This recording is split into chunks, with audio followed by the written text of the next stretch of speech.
दिन इन दुआओं का एहतमाम करें, इंशाल्लाह आने वाला।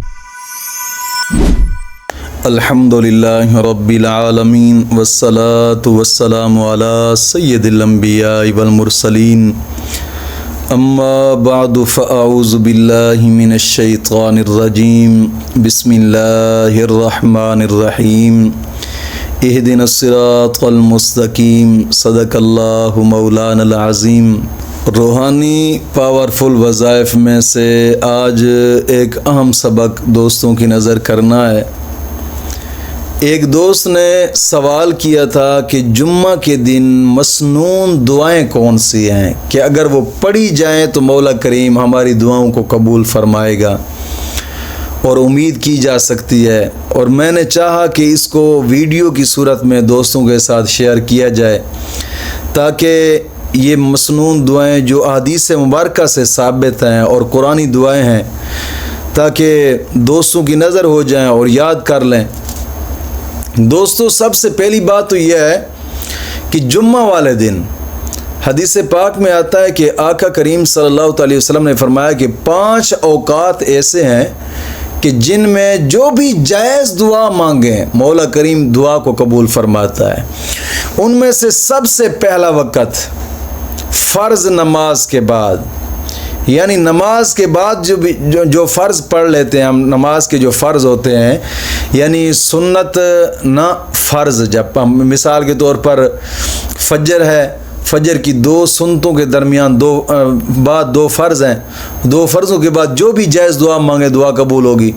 ऐसे ही नमाज ज़ुहर पहले 4 सुन्नतें पढ़ी जाती हैं, फिर 4 फ़र्ज़ पढ़े जाते हैं, तो 4 फ़र्ज़ों के बाद 2 सुन्नतों से पहले जो भी जायज़ दुआ मांगे मौला करीम दुआ को कबूल फरमाता है। ऐसे ही असर के 4 फ़र्ज़, ऐसे ही मगरिब के 3 फ़र्ज़, ऐसे ही ईशा के 4 फ़र्ज़, यानी फ़र्ज़ नमाज के बाद जो भी जायज़ दुआ मांगे मौला करीम दुआ को कबूल फरमाता है। और दूसरा वक़्त कुरान करीम की तिलावत करने के बाद इंसान जो भी जायज़ दुआ मांगे मौला करीम उसकी दुआ को कबूल फरमाता है। और तीसरा वक़्त जब सुबह के टाइम मुर्गा अजान देता है यानी तहज्जुद के वक़्त, उस वक़्त रब की रहमत ठाठे मारती है। और मुस्लिम शरीफ की हदीस मुबारक है, आका करीम सल्लल्लाहु अलैहि वसल्लम का फरमान मुबारक है, हुज़ूर ने फरमाया कि जब सुबह सुबह देसी मुर्गा अजान देता है ना, उस वक्त रब की रहमत के फरिश्ते नाजिल हो रहे होते हैं ज़मीन पर, और वो रब के रहमत के फरिश्तों को देखकर आवाज़ें देता है, उठो मांगो जो मांगना है अपने रब से।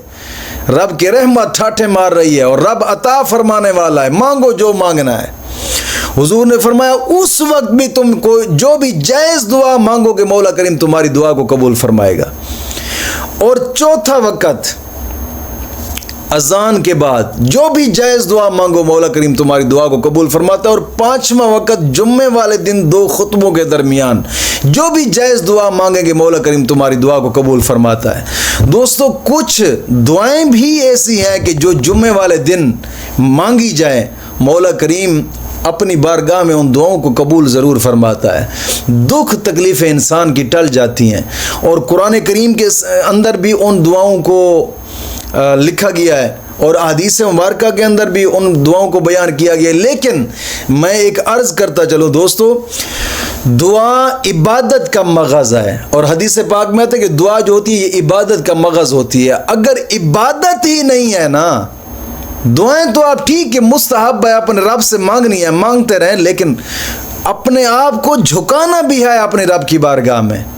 याद रखिएगा, जब इंसान नमाज नहीं पढ़ता, रब की बारगाह में झुकता ही नहीं है, रब की जनाबिल हुक्म की इताअत नहीं करता, रब का हुक्म मानता ही नहीं है, फिर यार उसकी दुआओं में कहाँ से वो बरकत आएगी और कहाँ से वो दुआएं कबूल होती हैं।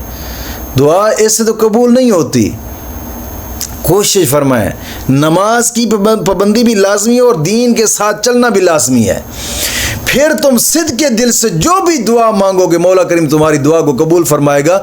और कुरान करीम के अंदर जो सबसे पहली एक दुआ बयान की गई है और ये दुआ हज़रत अली का फरमान मुबारक है कि तुम पसंद की शादी के लिए भी इस दुआ को मांग सकते हो। यानी दुआ कौन सी है? दूसरे पारे के अंदर अल्लाह रब्बुल इज़्ज़त ने फरमाया रब्बना आतिना फिद दुनिया हसनतन व फिल आखिरति हसनतन व किना अज़ाबन नार। और ये ऐसी दुआ है कि अगर इस दुआ का आप विर्द भी कर लेना बग़ैर हाथ उठाए, अल्लाह की बारगाह में कबूलियत का दर्जा पा जाती है। और ये दुआ हज़रत अली ने फरमाया कि आप शादी के लिए भी करते हैं कि मौला करीम अच्छा रिश्ता अता फरमा दे, तो ये अच्छे रिश्ते के लिए भी ये दुआ की जाती है। और दूसरी दुआ मग़फ़रत की दुआ, रब्बिग़फ़िरली,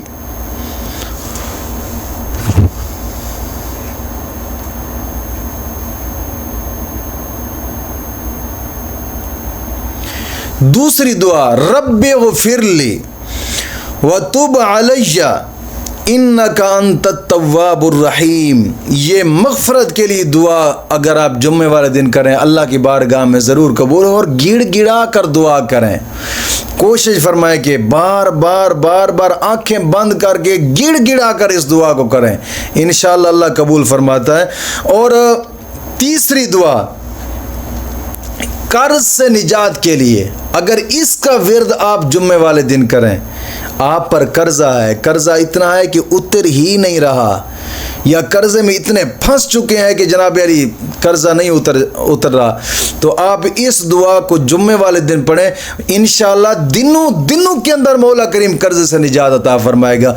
ये हुजूर का फरमान मुबारक है। और याद रखिएगा, हुजूर का फरमान कभी झूठा नहीं हो सकता। हुजूर के ज़बान मुबारक से निकले हुए अल्फाज रब की बारगाह में कबूलियत का दर्जा पा जाते हैं, लेकिन मुखलिस इंसान हो उनको करने वाला। और वो दुआ कौन सी है? अल्लाहुम्मा मक्फिनी बिहलालिका अन हरामिका व अगनिनी बिफदलिका अम्मन सिवाक। ऐ अल्लाह, मुझे अपने हलाल के ज़रिए हराम से बचा और अपने फजल से अपने सिवा हर किसी से बेनियाज कर दे। मतलब ये होता है कि मौला मुझे हलाल रिज़्क़ अता फरमा और अपने अलावा किसी का मुझे मोहताज न कर। और इस दुआ को अगर जुम्मे वाले दिन आप चलते फिरते भी विर्द करना चाहें कर सकते हैं। और हर नमाज के बाद अगर 11 मरतबा इसको पढ़ना चाहें, या फिर नमाज असर के बाद 41 मरतबा इसको पढ़ लें, तो इंशाअल्लाह कर्ज से निजात होगी इंशाअल्लाह उल अज़ीज़। और चौथी दुआ नेक रिश्ते के लिए, और नेक घराने से रिश्ता है, आप चाहते हैं कि यार रिश्ता नहीं हो रहा, या फिर मंगनी होती है टूट जाती है, या रिश्ता पक्का नहीं होता, या कहीं ख़ास जगह पे आप रिश्ता करना चाहते हैं, या फिर नेक रिश्ता चाहते हैं कि मौला मुझे नेक बीवी अता फरमा। और नेक बीवी भी अल्लाह का एक फ़ज़ल होती है, अल्लाह का एक रहमत होती है। क्योंकि औरतें हैं, औरत के अंदर नहूसत भी है और औरत के अंदर बरकत भी है। अगर औरत नेक सीरत है, मर्द के लिए मुखलिस है, मौला करीम उस घर के अंदर भी बरकतें अता फरमाता है। जो औरत अपने मर्द के लिए मुखलिस नहीं है ना, घर के अंदर बेबरकती रहती है, परेशानियां रहती हैं, लड़ाई झगड़े रहते हैं, क्योंकि औरत ही अपने मर्द के साथ मुखलिस नहीं है। फिर बेबरकती, परेशानियां, दुख तकलीफ़ें आती रहती हैं। और नेक बीवी अल्लाह से मांगना दुआ करके, और नेक बीवी का मिलना भी अल्लाह की एक ख़ास रहमत होती है। और नेक रिश्ते के लिए अगर आप दुआ करना चाहते हैं जुम्मे वाले दिन, तो फिर इस दुआ को 101 मरतबा पढ़ना है नमाज जुम्मा के बाद। नमाज जुम्मा के बाद 101 मरतबा पढ़ लें इंशाअल्लाह उल अज़ीज़। इंशाअल्लाह उल अज़ीज़ अल्लाह महबूब करीम के फजल व करम से और आका करीम सल्लल्लाहु अलैहि वसल्लम की नालैन मुबारक की बरकत से इंशाअल्लाह नेक रिश्ता अता फरमाएगा इंशाअल्लाह उल अज़ीज़। और वो दुआ कौन सी है? रब्बना हब लना मिन अज़वाजिना व ज़ुर्रिय्यातिना कुर्रत आयुनि वजअलना लिल मुत्तकीना इमामा। और दुरूद इब्राहिमी भी अगर जुम्मे वाले दिन कसरत से करें तो हर मुश्किल से निजात है, हर मुश्किल से निजात है। कि नबी करीम सल्लल्लाहु अलैहि वसल्लम ने फरमाया कि जो कसरत से जुम्मे वाले दिन दुरूद पाक पढ़ने की जनाब अली कोशिश करता है, तो जुम्मा वो बाबरकत दिन है कि जुम्मे वाले दिन रब की रहमत के फरिश्ते उस शख्स का दुरूद पाक मेरी बारगाह में पहुंचाते हैं और नाम लेकर आते हैं। इतना बरकत वाला दिन होता है, और उस दिन दुरूद इब्राहिमी की कसरत करें तो हर मुसीबत से निजात मिलेगी, हर मुसीबत से निजात मिलेगी। और कोशिश फरमाएं जुम्मे के दिन ये दुआएं ज़रूर मांगें। शादी में रुकावट है, रिश्ता में रुकावट है, मंगनी नहीं हो रही, या जादू टूने में आप फंसे हुए हैं, दुआएं कबूल नहीं होती, या रिश्ता नहीं आता, या अच्छा रिश्ता चाहते हैं, जुम्मे वाले दिन इन दुआओं का एहतमाम करें। इंशाअल्लाह आने वाले जुम्मे से पहले पहले आपका मकसद हल होगा इंशाअल्लाह अज़ीज़। मौला करीम दीन मतीन की समझ अता फरमाए।